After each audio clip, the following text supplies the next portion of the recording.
आपका सक्रिय भारत में बहुत बहुत स्वागत है। और आप देख सकते हैं जैसे हमारे साथ बहुत जानी मानी हस्तियां और देश के बड़े संत हमारे साथ मौजूद हैं इस समय।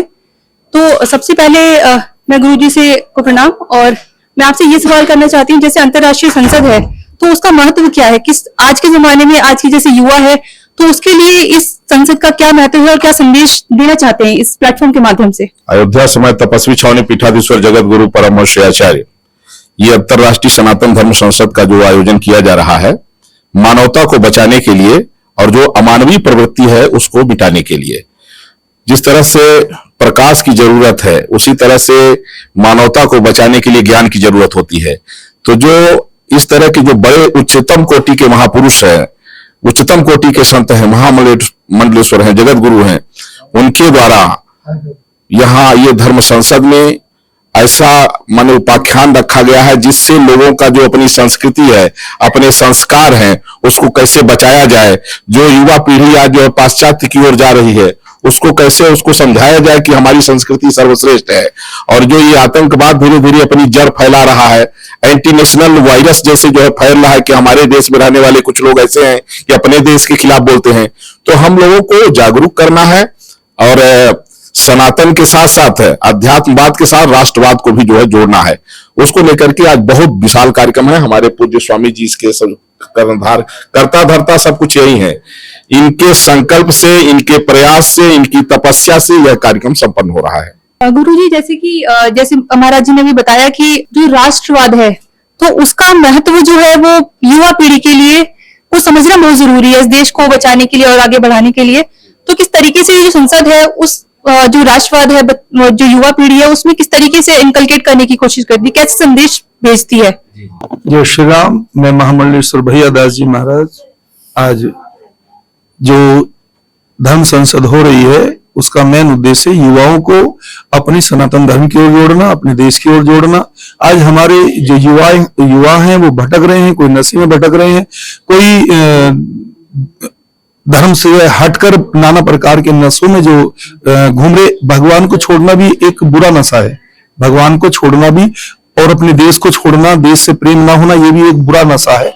इस नशे को हटाकर एक अच्छा भगवान के प्रति हम सबका प्रेम हो, युवा पीढ़ी भगवान के प्रति जुड़े, देश के प्रति जुड़े, यही हमारा संदेश है। आपस में प्रेम हो, जाति पाति मिटाकर संतृप्त रहना हम सनातनियों को चाहिए, हिंदुओं को चाहिए, तो ही हमारा देश बचेगा। जय श्री राम। अच्छा, जैसे हिंदू राष्ट्रवाद है और राम राज्य की स्थापना की बात कही जाती है, तो आप उसको किस तरीके से देखते हैं। जी स्वामी महामंडलेश्वर स्वामी ईश्वरदास जी, उत्तराखंड। आज जो धर्म संसद का यह आयोजन हो रहा है हमारे ब्रह्म ऋषि दंडी स्वामी जी महाराज के तत्वावधान में, और इन्होंने भव्य और दिव्य राम मंदिर का जब निर्माण हुआ तो इनका एक संकल्प हुआ कि भगवान श्री राम कथा के नाम से पूरे देश में युवा पीढ़ी को एक साथ अपने धर्म और संस्कृति को समझने के लिए दिल्ली की देश की यह राजधानी है, यहाँ से एक संदेश जाए। क्योंकि किसी भी राष्ट्र का निर्माण में सबसे बड़ा अगर किसी का सहयोग होता है तो उस देश के युवा का होता है। तो इसलिए हमारे युवा जो आज कई नशा के गर्त में और अपने अन्य धर्मों के तरफ, हमारी बहन बेटियां भी जो लव जिहाद की तरफ आकर्षित हो रही है, उससे बचे और अपने सनातन धर्म के संस्कृति को समझे, तभी यह भारत राष्ट्र जो है एक सशक्त राष्ट्र बनेगा। सशक्त तो है लेकिन विश्व गुरु कहा जाता है, वह विश्व गुरु के शिखर तक पहुंचे। इसी उद्देश्य से हमारे दंडी स्वामी ब्रह्म ऋषि हमारे सरेश्वरानंद जी को हम लोग बहुत बहुत हृदय से आभार व्यक्त करते हैं कि ऐसे संत, क्योंकि आप भी एक योद्धा वीर हैं जो अपने सनातन संस्कृति के लिए जो बहुत बड़ा आयोजन हो रहा है उसमें पूरे देश के प्रमुख संत और श्री राम कथा के मर्मज्ञ जगत गुरु श्री राम भद्राचार्य जी महाराज की जो कथा निरंतर चल रही है, तो आपके सब जो भक्त हैं, मुख्य रूप से अमित जी, अजय जी, पूरी इनकी टीम और सभी लोग, सब समाज के लोग इस कथा का आयोजन कर रहे हैं, जहां नित्य अन्य क्षेत्र भी चल रहा है। आए हुए संतों का सम्मान हो रहा है और खड़ दर्शन संतों की यहाँ उपस्थिति है। जैसे रामाभद्राचार्य जी को 58 अभी पुरस्कार से सम्मानित किया गया है, ज्ञानपीठ पुरस्कार से। तो उसमें ये देखा गया है कि जो संस्कृत भाषा है, तो वो जन जीवन की जो भाषा है, आम बोलचाल की भाषा है, उससे बहुत दूर हो चुकी है। तो किस तरीके से संस्कृत भाषा को वापस जोड़ने का प्रयत्न आप संतों के द्वारा किया जा रहा है, तो इस पर थोड़ा प्रकाश डाल सकते हैं? देखिए, सभी भाषाओं की जननी संस्कृत है। सर्वेषां भाषाणाम जननी संस्कृत भाषा। सभी भाषाओं की जननी, जिससे सभी भाषाएं उत्पन्न हुई हैं, वो संस्कृत है। इसलिए संस्कृत को बचाना बहुत जरूरी है, क्योंकि हमारी संस्कृति ही संस्कृत से है। हमारे वेद संस्कृत में है और वेदों को जानने के लिए संस्कृत जानना जरूरी है। तो इसलिए भारत की पहली प्राथमिकता है संस्कृत को बचाना। संस्कृत बचेगी तो संस्कृति बचेगी।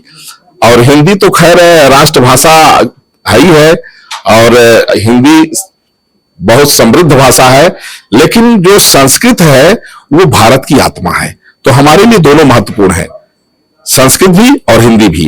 इसलिए सरकार से हम लोग इस बात को भी रखेंगे कि संस्कृत का भी प्रचार प्रसार अच्छे से होना चाहिए। कम से कम संस्कृत और हिंदी, जैसे अन्य, जैसे इंग्लिश है, इंग्लिश बहुत पुअर लैंग्वेज है, बहुत मतलब वहां शब्द ही नहीं मिलते हैं लोगों को, है ना। सिस्टर इन लॉ बोल दिए तो उसमें कई लोगों को समेट लिया जाता है। लेकिन हमारे यहाँ एक एक शब्द की, जैसे जल है तो उसको जल भी कहते हैं, पानी भी कहते हैं, तोय भी कहते हैं, बाढ़ भी कहते हैं। और हमारे यहाँ समझने के लिए व्यक्ति का ना एक भाव भी शब्द का, जैसे हमने कहा अच्छा है तो लोग समझ लिया अच्छा है, हमने कहा अच्छे है तो समझते हैं कि इसका मतलब थोड़ा गड़बड़ है। तो देखिए, हिंदी बहुत समृद्ध है और संस्कृत जो है जननी है। दोनों को बचाना हमारी प्राथमिकता है, और संस्कृति जो है बचाने के लिए संस्कृत बहुत जरूरी है। आज का जो अंतरराष्ट्रीय सनातन धर्म संसद है, ये संस्कृति को बचाने के लिए, संस्कारों को बचाने के लिए, और जो अभी अरवा चीन में जो बुराइयां आई हैं, लोग जो है बच्चों, हमारे जो युवा पीढ़ी है, ये गुमराह हो रहे हैं। इनके अंदर न राष्ट्रवाद है, न तो अपने धर्म के बारे में, न वेदों के बारे में। इसको लेकर के हम लोगों का एक प्रयास है कि कम समय में अंतरराष्ट्रीय स्तर पर जो है अपनी संस्कृति को रखने का। वंदे मातरम। जैसे रामचरितमानस के माध्यम से आप युवाओं को क्या संदेश देना चाहेंगे? देखिए, हम यही कहेंगे, रामचरितमानस जो है कि हमारे यहाँ जो है चारों वेदों को अगर समझना है तो राम जी के चरित्र को समझना होगा। अब राम जी को समझने के लिए तो बहुत सारे लिखे गए, संस्कृत में भी बहुत लिखे गए, जैसे वाल्मीकि रामायण इत्यादि। लेकिन जो रामचरितमानस है, ये सब कोई समझ सकते हैं, सुगम है, सरल है। तो इसलिए रामचरितमानस जो है, अगर हमारे युवा उसके भावार्थ को 5 मिनट अगर टाइम देने लग जाए, तो मैं समझता हूं कि जीवन में काफी बदलाव आ जाएगा। हमारे साथ मौजूद थे हमारे देश के बहुत बड़े महान संत और साधु हमारे साथ थे, जिन्होंने अपने विचार हमारे साथ प्रस्तुत किए।